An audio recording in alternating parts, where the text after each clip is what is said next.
ìkẹ́ lórí YouTube tí rí ìkẹ́ èyí tẹ́ tí rí ìkẹ́ ó yá ẹ lọ sórí YouTube kẹ́ lọ wo ìkẹ́ ẹ wọ́n dàkítà ló ṣe ìkẹ́ tí mò ń pariwo mọ́ yìí Kiki fit Kiki àwọn lọ́ṣẹ́ múvì yìí ẹ ò gbà owó tí ní Kiki èrò ní Kiki Bùkúnmi Adéàga àti Kiki Bákàrè ó ti yé báyìí àwọn tó ṣe múvì yẹn nìyẹn àti ọmọ tó lóye ọmọ tó jẹ́ ìkẹ́ ọmọ yẹn she's very bright very intelligent the way she speaks sef ọmọ pé no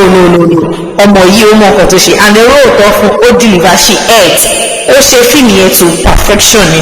and then nínú múvì yìí Kiki bẹ́ẹ̀ ni Bùkúnmi Adéàga ó jẹ́ single mom nínú múvì yìí Kiki Bákàrè òun ni ọkọ Kiki tó fún lóyún tó fi japa àlàyé fún Kiki Bákàrè ní oyún ó fún Kiki Bùkúnmi Adéàga ó fún lóyún guy yẹn ó process àti travel out láti lọ read medicine ní ìlú òyìnbó but kò carry girlfriend ẹ̀yẹn Kiki along ṣùgbọ́n tó máa fi lọ later ni Kiki wá found out pé àlàyé o nǹkan ti ṣẹlẹ̀ gbà tó fi máa délé bọ̀ pọ́n ṣẹ̀fà ṣé bọ̀bọ̀ ò sọ fún ẹni ó ti travel out kankan báyìí kìnnìkan so tó ṣe di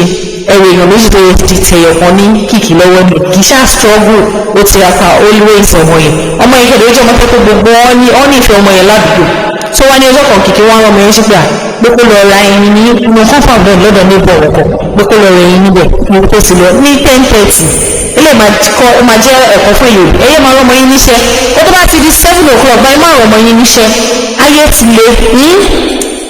ti le àdéhùn ọmọ mi kẹ̀dẹ̀ ó lè jẹ́ orí pàgọ́ síbi tó sì ṣeré pàkìdí kẹ tó mọ̀ sí lọ kó sọ̀rọ̀ kọ̀ọ̀kan báyìí bọ̀ ẹjọ́ ẹjẹ́ ká wà kí o fi pẹ̀lú àwọn ọmọ wa ẹ má ìka máa rán ọmọ wa níṣẹ́ ní tó bá ti di 7 báyìí ẹjẹ́ káwọn ọmọ yín kó wà lákàtà yín sọ́ṣà àwọn ọmọ yẹn jáde níbi 10:30 ibi tó sọ ọmọ yẹn lọ orí sẹ́kẹ̀ sọmọ yẹn ṣe yọ̀ṣubú nìyẹn tó forí gbálẹ̀ ó ṣàdákú inú àwọn neighbor kan ìyẹn ti yóò ń tẹ̀ tó ṣàṣedé àṣàmọ́ bí ọmọ ṣe dé ní yàrá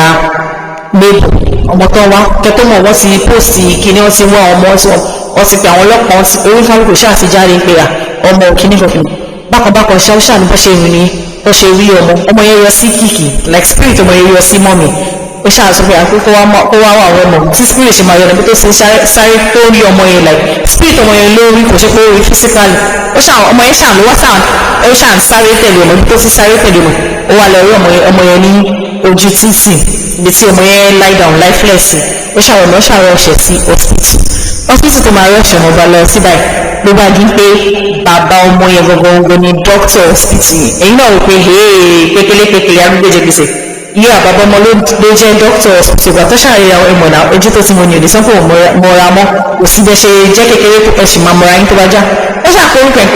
lágbájá alfa wọ yìí ní kíní kò kìkì ṣàfara ẹ̀ pé ìwọ ẹranko ní ìwọ́kọ̀ṣà àwọn òfìmílẹ̀ yìí wọ́n ṣàjọ ọfà wọ́n ṣàjọ búra wọn lẹ́tà ni bọ̀bọ̀ ṣàṣà wọn find out pé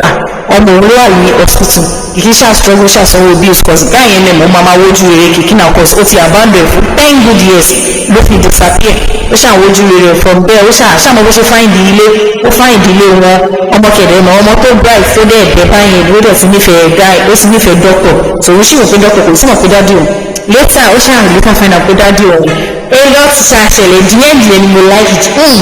díẹ̀ dùn I love díẹ̀ ẹ ò kìkì gan kọ́kọ́ ṣe hard to get you understand pé bàbá yẹn ó lọ fún 10 years ó dẹ̀ padà dé àbí ẹ wò ẹgbẹ́ wọn wọ́n sọ gbẹ̀yìn múvi yẹn àbí ẹ̀yẹ olólùfẹ́ mi ò fẹ́ sọ̀rọ̀ tó gbẹ̀yìn múvi yẹn fún mọ́tàbí pé àmọ̀gbà múvi yẹn jẹ́ ọ ẹ̀ ní rí nǹkan tó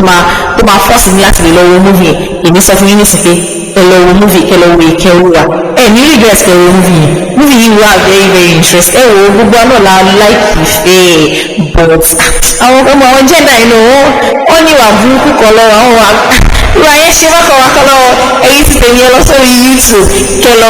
ìkẹ́ kẹlọ rí 1 or 2 nínú múvi ẹ̀bọ̀ fún mi ó wà very interesting trust me mi ò lè parọ́ fún mi náà ṣẹ̀fẹ̀ ìlú olólùfẹ́ mi a tún máa ríra lọ́jọ́ ni wọ́n ti bá dẹ̀ ti rí múvi kan sọ fún agbègbè wọ́n ti padà wà náà ṣe bí ẹ̀yin ti tèmi èmi ti ti yín náà ó dìgbà.